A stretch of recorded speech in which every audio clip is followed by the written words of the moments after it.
जय शनिदेव भक्तों। ये जो बच्ची है ये हमारे सामने, इसका नाम है रेशम। रेशम की डोरी, रेशम सोनी। रेशम सोनी आई है राजस्थान में, कहाँ से?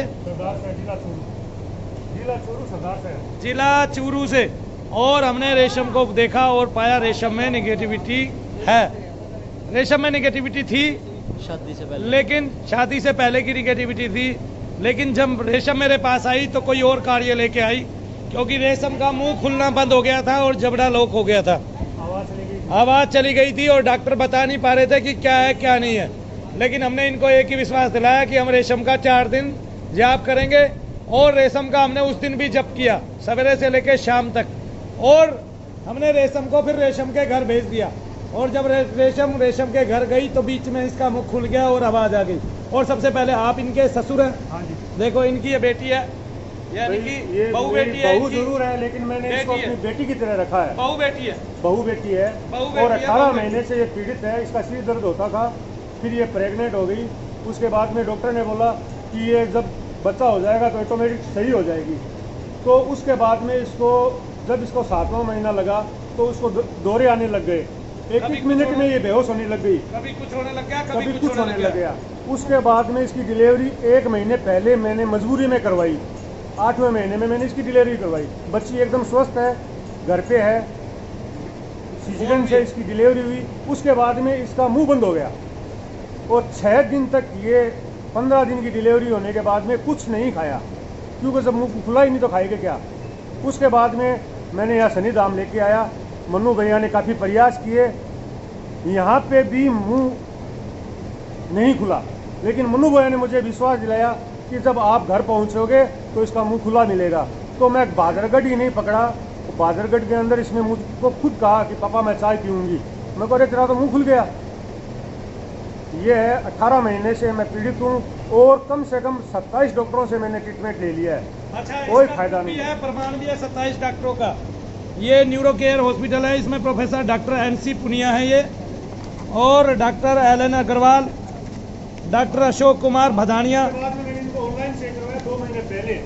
तो मुझे यहाँ से ये संदेश मिला। हाँ, मैंने विश्वास करने के लिए 3 बार यहाँ चेक करवाया, तो तीनों बंदों की एक ही मिली कि भैया नेगेटिविटी है। तब मुझे विश्वास हुआ। मैं करौली सरकार में भी जाना चाहता था, लेकिन वहाँ की मुझे जो रिपोर्ट मिली वो मुझे अच्छी नहीं मिली। मैंने मन्नू भैया के कम से कम 1000 वीडियो देखे हैं। उसके बाद में मैं इस धाम पे आया हूँ। बच्ची को 50% लीप है, मुँह खुल गया एक बार में मुँह खुल गया। और कैसे माने कि 27 डॉक्टरों से इलाज कराया। अभी 5 डॉक्टरों के मैं नाम बता चुका हूँ। डॉक्टर अशोक कुमार भदानिया, डॉक्टर दिनेश सोडी, डॉक्टर अच्युत त्रिवेदी और ये अखिल भारतीय आयुर्वेदिक संस्थान एम्स मतलब जोधपुर का। और ये डॉक्टर कमल गोयल सर गंगाराम हॉस्पिटल में, और गंगाराम हॉस्पिटल में भी डॉक्टर अलग अलग हैं। डॉक्टर राजीव रंजन, और डॉक्टर राजीव रंजन के बाद doctor Rajendra S Soni, doctor Ajitaj Soni और डॉक्टर अच्युत त्रिवेदी पहले बता चुका हूं मैं।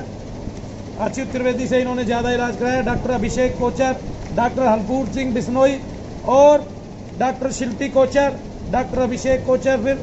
और इसके अलावा जो है आयुर्वेदिक संस्थान है एम्स में अलग अलग डॉक्टरों ने इन्होंने देखा।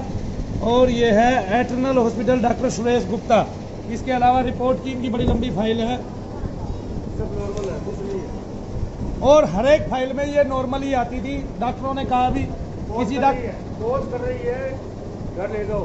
हाँ, डॉक्टर ये कहते थे क्या कर रही है, पोज कर रही है, नाटक कर रही है, नाटक कर रही है, घर ले जाओ। डॉक्टरों का ऐसा कहना बड़ी जो है अलग बात है और बेहूदगी की बात है। लेकिन डॉक्टर क्या करे जब डॉक्टर को पता ही नहीं आए, समझ में ही नहीं आए कि कोई रोग सामने नहीं आ रहा है। तो डॉक्टरों को ये पता होना चाहिए एक रोग जो भारतीय मनीषी पहले से बता गए, एक रोग जो हमारे तुलसीदास जी बता गए कि भूत पिशाच निकट नहीं आवे, महावीर जब नाम सुनावे। क्या बता गए? और उन्होंने बार बार अपने हर एक ग्रंथ में कहा, रामायण में कहा, तुलसी की रामायण में, और तुलसी के पहले यानी कि बजरंग बाण में भी उन्होंने इनकी किस्में बताई। लेकिन फिर भी लोग समझते नहीं हैं। और मैं कहता हूं कि निगेटिविटी ने हिंदुस्तान को ज्यादा मात्रा में घेर लिया है और इसको हम गलत उपूस में लेते हैं, क्योंकि इसको निकालने वाले तकरीबन तांत्रिक है और लोगों को ठगते हैं। लेकिन जिस दिन इसका रहस्य उजागर होगा उस दिन लोग मेरी तरह खुलेआम बैठ के इसका कार्य करेंगे, और चाहे उसके सत्य को दबाया जाए। लेकिन मनु भैया एक दिन संसार में ऐसे बहुत सारे क्लिनिक खोल के रहेंगे जहाँ इस तरह का इलाज होता है और केवल मंत्रों से होता है और आपको कोई दवाई नहीं दी जाती है और केवल मंत्र जप आपको सिखाया जाता है। उस ओम नाम की महत्ता बताई जाती है, ओम नमः शिवाय की महत्ता बताई जाती है और दुनिया में, संसार में प्रत्येक शब्द जिसको लोग जपते हैं अध्यात्म के तौर पर, उस शब्द से उस प्रेत को काट के दिखाया जाता है और आपके रोग को ठीक करके दिखाया जाता है। जय शनिदेव भक्तों। फिर भी एक बार हम बोल के दिखाएंगे, रेशम सोनी बोलेगी। बेटे बोलो जय शनिदेव। जय शनिदेव। मुंह खोलो पूरा। और कौन? पहले क्या हो गया था? पहले बंद हो गया था। बंद हो गया था, बिल्कुल भी नहीं खुला। अब ठीक है। ठीक है। लेकिन लोग ये ना समझे कि हम डॉक्टरी बीमारी ठीक करते हैं। हम पहले कहते हैं मनु भैया केवल भूत प्रेत का इलाज करते हैं। केवल भूत प्रेत, जिन जिन्नात, यक्ष, राक्षस, पिशाच, किन्नर आदि, विद्याधर आदि जितने भी आपके शरीर में घुसे होते हैं और चुड़ैले आदि, डाकनी शाकनी आदि, हम उसी को निकालते हैं। इसके अलावा हमारा कोई कार्य नहीं है, केवल उसी के लिए हम जाने जाते हैं। हाँ, उससे जो बीमारियां आपके शरीर में हैं वो सब ठीक होती है और ऐसी ऐसी फाइलें सारी दब के रह जाती है, खत्म हो जाती हैं। तो बोलो सारे जय शनिदेव। अब इसका मतलब ये नहीं है कि हम गूंगों को ठीक करते हैं और क्या कहते हैं जबान देते हैं। इसका मतलब ये भी नहीं है, कदापि नहीं है। हमने बताया निगेटिविटी से आपको जो समस्या आ रही है केवल वही ठीक होगी और हम चेक करते हैं, इसलिए निगेटिविटी बताते हैं। जिसको होती है और नहीं होती है तो नहीं बताते हैं। जय शनिदेव।